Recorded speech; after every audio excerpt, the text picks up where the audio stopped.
ನಮಸ್ಕಾರ ವೀಕ್ಷಕರೇ, Ayurveda for all ಚಾನಲ್ಗೆ ಸ್ವಾಗತ. ನಾನು ಡಾಕ್ಟರ್ ಸಂತೋಷ್. ಇವತ್ತಿನ ದಿವಸ ಗಂಟು ನೋವು ಅಂತ ಹೇಳಿದ್ರೆ ಆಸ್ಟಿಯೋ ಆರ್ಥರೈಟಿಸ್, ಇದನ್ನು ಆಯುರ್ವೇದದಲ್ಲಿ ಸಂಧಿವಾತ ಅಂತ ಕರೆದಿದ್ದಾರೆ.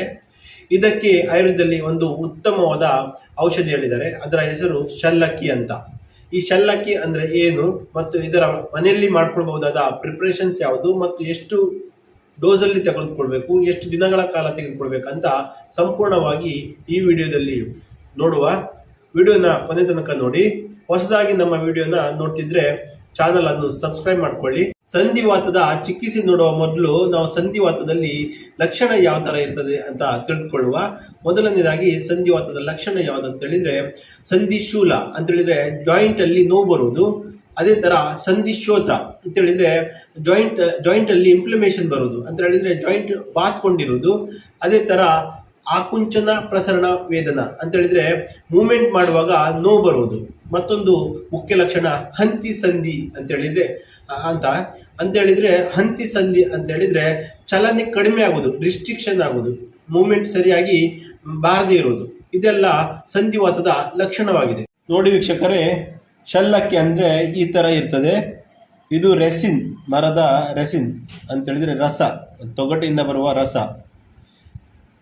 ಇದು ಶಲ್ಲಕ್ಕಿ ಔಷಧಿಗಾಗಿ ಉಪಯೋಗಿಸುವ ಪಾರ್ಟ್ ಆಗಿದೆ. ಇದರ ಬೊಟಾನಿಕಲ್ ನೇಮ್ ಬಂದು ಬೋಸವೆಲ್ಲಿ ಸೆರೆಟಾ ಅಂತ. ಇದಕ್ಕೆ ಇಂಗ್ಲಿಷಲ್ಲಿ ಇಂಡಿಯನ್ ಫ್ರಾಂಕಿನ್ಸನ್ಸ್ ಅಂತ ಕರೀತಾರೆ. ಕನ್ನಡದಲ್ಲಿ ಗುಗ್ಗುಲು ಮರ ಅಥವಾ ಧೂಪದ ಮರ ಅಥವಾ ಗುತ್ತಿಲ ಅಥವಾ ಗುಗ್ಗುಲು ಧೂಪ ಅಂತ ಕರೀತಾರೆ. ಯಾವುದು? ಗುಗ್ಗುಲು ಮರ ಅಂತ ಕರೀತಾರೆ, ಇಲ್ಲದ್ರೆ ಧೂಪದ ಮರ, ಇಲ್ಲದ್ರೆ ಇದಕ್ಕೆ ಗುತ್ತಿಲ ಅಂತ ಕರೀತಾರೆ, ಇಲ್ಲ ಗುಗ್ಗುಲು ಧೂಪ ಅಂತ ಕರೀತಾರೆ ಕನ್ನಡದಲ್ಲಿ. ಇದು ಒಂದು ಮಾಧ್ಯಮ ಗಾತ್ರದ ಮರವಾಗಿದೆ. ಇದರ ತೊಗಟೆ ತೆಳುವಾಗಿರ್ತದೆ. ಆ ತೊಗಟೆಯಿಂದ ಬರುವ ರಸವೇ ರಾಳ. ಈ ರಾಳವನ್ನು ನಾವು ಶಲ್ಲಕ್ಕಿ ಅಂತ ಕರಿತೇವೆ. ನೋಡಿ, ಇದೇ ಯೂಸ್ಫುಲ್ ಪಾರ್ಟ್, ನಮಗೆ ಔಷಧಿಗಾಗಿ ಉಪಯೋಗಿಸುವ ಪಾರ್ಟ್. ಇದರ ರಸ ಬಂದ್ಬಿಟ್ಟು ಇದು ಕಹಿ ಮತ್ತೆ ಕಷಾಯವಾಗಿರ್ತದೆ ಮತ್ತು ಇದು ಉಷ್ಣವೀರ್ಯ ಅಂತೇಳಿ ದೇಹಕ್ಕೆ ಇದು ಉಷ್ಣವಾಗಿರ್ತದೆ. ಇದು ನಮಗೆ ಆಸ್ಟಿಯೋಆರ್ಥರೈಟಿಸ್ನಲ್ಲಿ ಯಾವ ಥರ ಕೆಲಸ ಮಾಡ್ತದೆ ಅಂತ ಹೇಳಿದ್ರೆ ವಾತ ಕಫ ಶಮನ ಮಾಡ್ತದೆ. ಅದೇ ಥರ ಶೋಥಾಹಾರವಾಗಿದೆ ಅಂತ ಹೇಳಿದ್ರೆ ಆ್ಯಂಟಿ ಇನ್ಫ್ಲಮೇಟರಿ, ಬಾತ್ ಬಂದದನ್ನು ಕಡಿಮೆ ಮಾಡ್ತದೆ. ಮತ್ತು ವೇದನಾ ಸ್ಥಾಪಕ ಅಂತ ಕರೀತಾರೆ. ವೇದನಾ ಸ್ಥಾಪಕ ಅಂತ ಹೇಳಿದ್ರೆ ಪೇನ್ ಕಿಲ್ಲರ್ ಥರ ಕೆಲಸ ಮಾಡ್ತದೆ. ನೋಡಿ ವೀಕ್ಷಕರೇ, ಶಲ್ಲಕ್ಕಿ ಈ ಥರ ಇರ್ತದೆ. ನಾವು ಬೊಟಾನಿಕಲ್ ನೇಮ್ ಹಾಕಬೇಕು ಆರ್ಡರ್ ಮಾಡುವಾಗ. ಅಮೆಝಾನಲ್ಲಿ ಬೊಟಾನಿಕಲ್ ನೇಮ್ ಬಂದಿದ್ರದ್ದು ಬಾಸವೆಲ್ಲಿಯಾ ಸೆರೆಟಾ ಅಂತ. ಬಾಸವೆಲ್ಲಿಯಾ ಸೆರೆಟಾ, ಕನ್ನಡದಲ್ಲಿ ಗುಗ್ಗುಲು ಮರ ಅಂತ ಕರಿತೇವೆ. ನೋಡಿ ವೀಕ್ಷಕರೇ, ಶಲ್ಲಕ್ಕಿ ಪ್ರಿಪ್ರೇಷನ್ಸ್ ಯಾವುದು ಅಂತ ಹೇಳಿದ್ರೆ ಶಲ್ಲಕ್ಕಿ ಚೂರ್ಣ. ನೋಡಿ, 5 ಗ್ರಾಮಿನಷ್ಟು ಶಲ್ಲಕ್ಕಿಯನ್ನು ನಾವು ತೆಗೆದು ಕಲ್ವ ಯಂತ್ರದಲ್ಲಿ ಅಥವಾ ಗ್ರೈಂಡರಲ್ಲಿ ತೆಗೆದುಕೊಳ್ಬೇಕು. ಕಲ್ವ ಯಂತ್ರದಲ್ಲಿ ಹಾಕೊಂಡು ನಾವು ಈ ಥರ ಪುಡಿ ಮಾಡಿ ಸಣ್ಣಗೆ ನುಣ್ಣಗೆ ಪುಡಿ ಮಾಡ್ಕೊಳ್ಬೇಕು. ಗಾಳಿಸಿ ಇದನ್ನು ಪುಡಿ ಮಾಡಿದ ನಂತರ ಗಾಳಿಸ್ಕೊಳ್ಬೇಕು. ನೋಡಿ ವೀಕ್ಷಕರೇ, ಶಲ್ಲಕ್ಕಿದು ಚೂರ್ಣ ಈ ಥರ ಬರ್ತದೆ ಕೊನೆಯಲ್ಲಿ. ಇದು 5 ಗ್ರಾಮಿನಷ್ಟು ಅಂತ ಹೇಳಿದ್ರೆ 1 ಸ್ಪೂನ್ ಅಷ್ಟು ಬರ್ತದೆ. 5 ಗ್ರಾಮಿನಷ್ಟು ಮಾಡಿದರೆ ಅದನ್ನು 1 ಲೋಟ ನೀರಲ್ಲಿ ಮಿಕ್ಸ್ ಮಾಡಿ ಬೆಳಿಗ್ಗೆ ತಿಂಡಿಯ ನಂತರ ತೆಗೆದುಕೊಳ್ತಾ ಬರಬೇಕು. 15 ದಿನಗಳ ಕಾಲ ತೆಗೆದುಕೊಳ್ಬೇಕಾಗ್ತದೆ. ಇದರಿಂದ ಖಂಡಿತವಾಗಿಯೂ ಸಂಧಿವಾತದ ನೋವು ಮತ್ತು ಶೋಥ ಬಾತ್ಕೊಂಡಿದ್ದು ಖಂಡಿತವಾಗಿ ಗುಣವಾಗ್ತದೆ.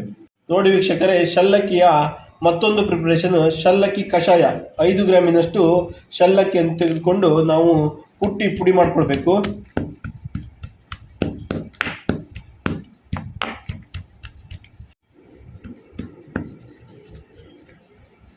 ನೋಡಿ ವೀಕ್ಷಕರೇ, ಶಲ್ಲಕ್ಕಿಯ ಚೂರ್ಣ ಈ ಥರ ಇರಬೇಕು, ಒರಟಾಗಿರಬೇಕು ಕಷಾಯ ಮಾಡುವಾಗ. ಇದನ್ನು ನಾವು 5 ಗ್ರಾಮಿನಷ್ಟು ತೆಗೆದುಕೊಂಡು, ಅಂದರೆ 1 ಸ್ಪೂನ್ನಷ್ಟು 5 ಗ್ರಾಮ್ ಬರ್ತದೆ. ಇಷ್ಟನ್ನು ತೆಗೆದುಕೊಂಡು ನಾವು ಇದರ 16 ಪಾರ್ಟ್ ನೀರು ಹಾಕಬೇಕು, ಅಂದರೆ 200 ml ನೀರು ಹಾಕಬೇಕು. ನಂತರ ಅದನ್ನು ಮಂದಾಗ್ನಿಯಲ್ಲಿ ಕುದಿಸ್ಬೇಕು, ಮೈಲ್ಡ್ ಫೈರಲ್ಲಿ ಕುದಿಸ್ಬೇಕು. ಅದು ಕಾಲಂಶಕ್ಕೆ ಇಳಿಸ್ಕೊಳ್ಬೇಕು ಅಂತ ಹೇಳಿದರೆ 25 mlಗೆ ಇಳಿಸ್ಕೊಳ್ಬೇಕು. ನಂತರ ಅದನ್ನು ಬೆಳಿಗ್ಗೆ ಮತ್ತು ರಾತ್ರಿ 2 ಸಲ ಕುಡಿಬೇಕಾಗ್ತದೆ. 12.5 ml 12.5 ml ಅಷ್ಟು ಕುಡಿಬೇಕಾಗ್ತದೆ. ಇದನ್ನು ನಾವು 15 ದಿನಗಳ ಕಾಲ ಮಾಡ್ತಾ ಬರಬೇಕು. ಇದರಿಂದ ನಮಗೆ ಆಸ್ಟಿಯೋಆರ್ಥರೈಟಿಸ್ನಲ್ಲಿ ಬರುವಂಥ ಗಂಟು ನೋವು ಮತ್ತು ಬಾತ್ಕೊಳ್ಳೋದು, ಸಂಧಿ ಶೋಥ ಇದು ಖಂಡಿತವಾಗಿ ಗುಣವಾಗ್ತದೆ. ವೀಕ್ಷಕರೇ, ಶಲ್ಲಕ್ಕಿ ಚೂರ್ಣ ಅಥವಾ ಶಲ್ಲಕ್ಕಿ ಕಷಾಯ ಇದರಲ್ಲಿ ಯಾವುದಾದರೂ ಒಂದನ್ನು ನಾವು 15 ದಿನಗಳ ಕಾಲ ತೆಗೆದುಕೊಂಡಲ್ಲಿ ಆಸ್ಟಿಯೋಆರ್ಥರೈಟಿಸ್ ಅಂತೇಳಿದರೆ ಸಂಧಿವಾತ ಸಂಪೂರ್ಣವಾಗಿ ಗುಣಪಡಿಸಬಹುದಾಗಿದೆ. ಇಷ್ಟು ಹೇಳಿ ಈ ವಿಡಿಯೋನ ಇಲ್ಲಿಗೆ ಮುಗಿಸ್ತೇವೆ. ಸ್ವಾಸ್ಥ್ಯ ರಕ್ಷಣಂ ಆತುರಸ್ಯ ವಿಕಾರ ಪ್ರಶಮನಂ. ಹೊಸದಾಗಿ ನಮ್ಮ ಚಾನಲನ್ನು ನೋಡುವವರು ಸಬ್ಸ್ಕ್ರೈಬ್ ಮಾಡಿಕೊಳ್ಳಿ. ಧನ್ಯವಾದಗಳು.